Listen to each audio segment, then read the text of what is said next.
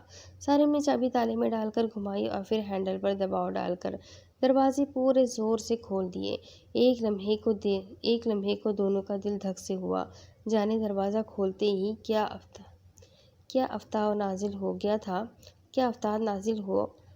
لیکن ایسا کچھ نہ ہوا۔ اندر مکمل طور پر امن قائم تھا، البتہ شاہ صاحب کے آتے ہی جو شیشہ ٹوٹا تھا اس کے کچھ ٹکڑے قالین پر پڑے ہوئے تھے۔ باقی کمرے میں کسی قسم کی توڑ پھوڑ کی کوئی آثار موجود نہ تھے۔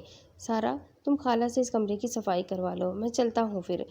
یہ کہہ کر وہ دروازے سے باہر نکلا۔ سارا پردہ ہٹا کر پروین کے گھر کی طرف دیکھ رہی تھی۔ اس کی بات سن کر وہ بھی دروازے کی طرف بڑھی تاکہ اسے نیچے مین گیٹ تک رخصت کرائے اور ساتھ ہی خالہ کو بلا لائے۔ سارم کے باہر نکلتے ہی دروازہ ٹھک سے بند ہو گیا۔ یوں محسوس ہوا جیسے ہوا کے تیز جھونکے سے دروازہ خود بخود بند ہو گیا ہے۔ سارم جاتے جاتے رک گیا۔ اندر سے سارا کی دہشت زدہ سی آواز آئی۔ سارم نے جلدی سے ہینڈل پر ہاتھ رکھ کر اسے کھولنے کی کوشش کی، لیکن دروازہ نہیں کھلا، وہ لاک ہو چکا تھا۔ چابی ابھی لاک میں موجود تھی۔ اس نے چابی گھما کر کوشش کی پر چابی نہ گھومی۔ اتنے میں سارا کھڑکی کی طرف آ گئی۔ اس نے پردہ ہٹا کر شیشے کی کھڑکی کھولی اور سارم کو آواز دے کر بولی، سارم کیا ہوا؟ پریشان مت ہو، دروازہ لاک ہو گیا ہے، سارم نے اسے تسلی دیتے ہوئے کہا۔ تو پھر کھولو دروازہ، چابی کہاں ہے؟ سارا جلدی سے بولی۔ چابی تالے میں موجود ہے لیکن وہ گھوم نہیں رہی، شاید تالا خراب ہو گیا ہے، سارم نے بتایا۔ ایسے کیسے ہو سکتا ہے؟ بالکل نیا تالا ہے، سارا فکر مند ہو کر بولی۔ سارم تم دفتر مت جانا، میں کمرے میں قید ہو گئی ہوں۔ ہاں سارا، کیسی بات کرتی ہو؟ میں تمہیں چھوڑ کر کیسے جا سکتا ہوں؟ ویسے تم ٹھیک تو ہو؟ ہاں سارم، میں ٹھیک ہوں، اس نے اندر کی طرف دیکھتے ہوئے کہا۔ تم اندر کی کھڑکیوں کے پردے ہٹا دو اور ساری کھڑکیاں کھول دو۔ اچھا ٹھیک ہے سارم، تم اس کھڑکی پر کھڑے رہو۔ یہ کہہ کر سارا نے اندر جا کر جلدی پردے اور کھڑکیاں کھول دی اور پھر دوڑ کر باہر والی کھڑکی کی طرف واپس آ گئی۔ سارم نے تالے پر خاصی زور آزمائی کی، لیکن ہینڈل پر بھی دباؤ ڈالا، لیکن دروازہ کھل نہیں رہا تھا۔ سارم کھلا دروازہ؟ سارا نے پوچھا۔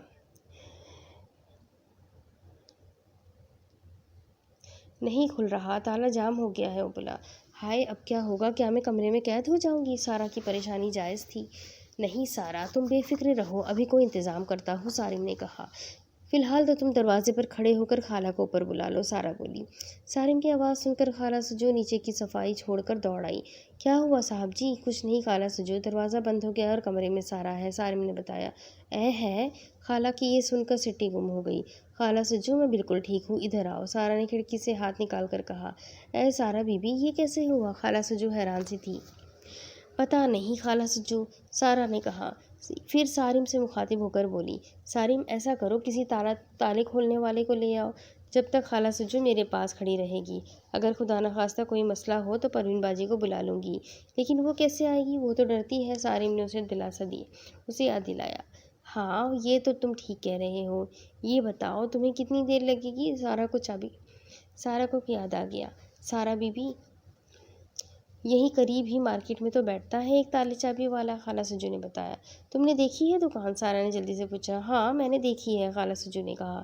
پھر خالہ سجو ایسا کرو، تم جلدی سے جا کر اسے لے آؤ، اس سے کہنا جو مانگو گے مل جائے گا، سارا نے اسے ہدایت کی۔ بس کسی طرح آ کر تالا کھول دے، میں ابھی جاتی ہوں، خالہ سجو جلدی سے دوپٹہ سنبھالتی ہوئی کھٹاکھٹ سیڑھیاں اتر گئی۔ میری سمجھ میں یہ بات نہیں آ رہی کہ تالا کھل کیوں نہیں رہا، سارا کی الجھن برقرار تھی۔ سارا، اس گھر میں ہونے والی اور کوئی بات سمجھ میں آ رہی ہے جو یہ سمجھ آئے گی؟ سارم نے مسکراتے ہوئے کہا۔ اس گھر کو خرید کر گویا ہم نے عذاب مول لیا ہے، سارا کے لبوں پر شکوہ تھا۔ سارا، یہ بہت اچھا گھر ہے، اتنا سستا مل گیا، تم پریشان مت ہو، سب ٹھیک ہو جائے گا، سارم نے اسے تسلی دینے کی کوشش کی۔ سب ٹھیک تو جب ہوگا سو ہوگا، فی الحال مجھے تو کمرے سے نکالو۔ ایسا لگ رہا ہے جیسے تم جیل میں ہو اور میں تم سے ملاقات کے لیے آیا ہوں۔ ویسے سارا، تم نے اپنی سوکن کو قتل کر کے اچھا نہیں کیا۔ سوکن تو جان سے گئی ہی، تم بھی ہاتھ سے گئی۔ اب خواہ مخواہ 2 شادیاں اکٹھا کرنی پڑے گی مجھے۔ سارم نے اس کا ذہن بٹانے کے لیے مسخرہ پن کیا۔ او شادی کے بچے، اپنی بکواس بند کرو، سارا نے جھنجھلا کر کہا۔